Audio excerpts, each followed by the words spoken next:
লাহোরে টাইগারদের প্রস্তুতি চলছে এবং প্রথম দিনই সেখানে সাকিব আল হাসান হাজির ছিলেন। তাকে আমরা দেখেছি যে ট্রেনিংয়ে তিনি ব্যাটিং নিয়ে লম্বা সময় কাটিয়েছেন, কারণ ব্যাটিংয়ে তার যে হেড পজিশন নিয়ে সমস্যা সেটা এখনও আমরা আসলে দেখতে পাচ্ছি। কি মনে হয় সাকিব আল হাসান এই সিরিজটায় কতটুকু গুরুত্বপূর্ণ? মাঠের বাইরের অনেক কিছুই আসলে চলে আসছে, তবে ট্রেনিংয়ে তিনি তার সর্বোচ্চটাই আসলে ঢেলে দিচ্ছেন। ডেফিনেটলি ব্যাটিং বোলিং দুই জায়গাতেই তাকে আসলে ঘাম ছড়াতে দেখা গেছে। যেই সিচুয়েশনটা এখন পাকিস্তানের ওভারঅল রাজনৈতিক পরিস্থিতি এবং সব কিছু মিলিয়ে তার মধ্যেও আসলে বাংলাদেশ প্র্যাকটিসটা কন্টিনিউ করেছে। আমরা দেখতে পাচ্ছি স্ক্রিনে already pacer Taskin Ahmed, captain Shanto, তাদের একটা প্রস্তুতি ছিল সবকিছু ঘিরে। সঠিক প্যাড আর সঠিক তথ্য দিয়ে কেশু সামলে নিব এক হয়ে। Monalisa sanitary napkin. Shakib Al হাসানের কথা বলছিলেন, যেটা বলছিলেন ব্যাটিং স্ট্রেন্থ এখনও সেই আগের মতোই, তিনি অনেকটা মাথা ঘুরিয়ে আসলে বলটা খুঁজে থাকেন এবং বল হাতেও তার সম্প্রতি পারফরমেন্স কিছুটা ফিরেছে। আমরা যেটা দেখেছি টি-20 ওয়ার্ল্ড কাপ একদমই ফর্মে ছিলেন না, তারপর মেজর লিগ ক্রিকেটেও তিনি বল হাতে কন্ট্রিবিউট করতে পারেননি।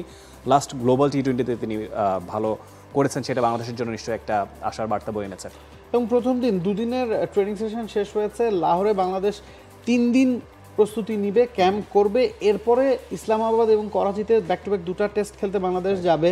এবং বাংলাদেশের যে রাজনৈতিক পরিস্থিতি ছিল সে কারণে কিন্তু বাংলাদেশ আগে পাকিস্তানে যেতে পারছে। 17 তারিখে যাওয়ার কথা, সেখানে বাংলাদেশ আগেই গেছে।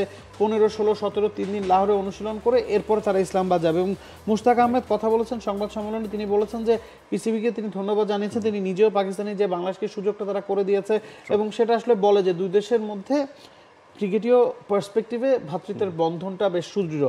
এবং তাকে প্রশ্ন করা হয়েছিল যে একাদশ কেমন হতে পারে, কারণ পাকিস্তানের উইকেট নিয়ে আপনি আগে থেকে খুব বেশি কিছু আজ করতে পারবেন না।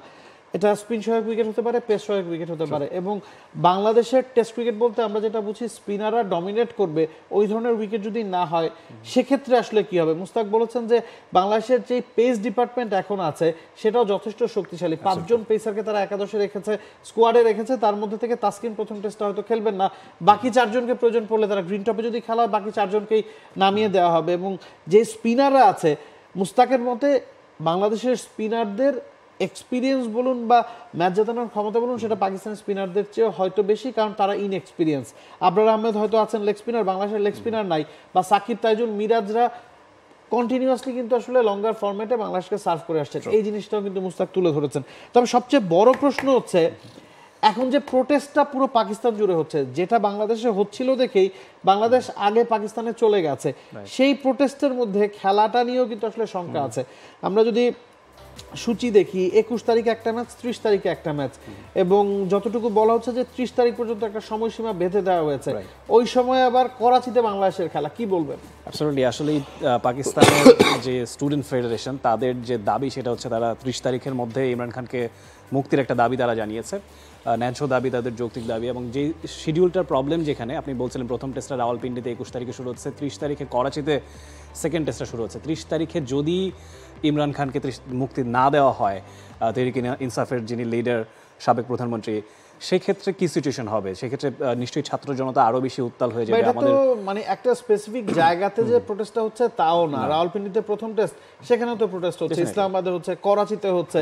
তো সব মিলিয়ে একটা নির্ধারিত টাইম ফ্রেম বেঁধে দেওয়াতে হয়তো মনে হচ্ছে যে প্রথম টেস্টের উপর খুব বেশি এফেক্ট পড়বে না, সেকেন্ড টেস্টের উপর প্রভাবটাই বেশি পড়তে যাচ্ছে। অ্যাবসলিউটলি, ওই সময়টাতে যদি আর কি মুক্তি না দেওয়া হয়, যদি মুক্তি দেওয়া হয় সেক্ষেত্রে হয়তো একটা ডিফারেন্ট সিনারিও তৈরি হতে পারে। কারণ খুব বেশি যে রাজনৈতিক পট পরিবর্তন বাংলাদেশের সাথে পাকিস্তানের আছে তা কিন্তু নয়।